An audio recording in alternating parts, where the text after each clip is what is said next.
بسم الله الرحمن الرحيم قل هو الله أحد الله الصمد لم يلد ولم يولد ولم يكن له كفوا أحد.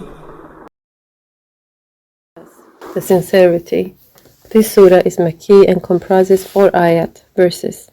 With the name of Allah, the All-Merciful, the Very Merciful.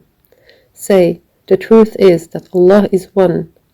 The concept of pure monotheism was foreign to almost all the people living in Arabia, be they pagans, Jews, or Christians. Pagans had called deities apart from Allah and called the angels as Allah's daughters, while Christians divided Godhead in 3 persons and believed Jesus as Allah's son. Jews of Arabia believed Uzair as Allah's son.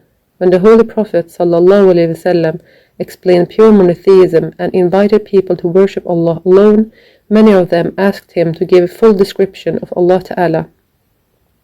In answer to such questions, this surah was revealed, which removes all misconceptions about Allah in brief, eloquent, and impressive style that cannot be translated in any other language. Since it explains the doctrine of Tawheed, which is the one of 3 basic doctrines of Islam, this surah is given the title of 1/3 of the Holy Quran.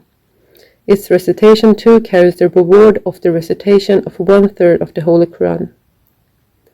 Allah is besought of all, needing none. The original word is Samad, which means one who needs none to help him, but all people turn to him for help. The pagans believe that Allah has many deities to assist him in managing the affairs of the universe.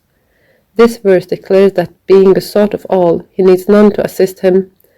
Anyone who needs help from others is not worthy of being called as God.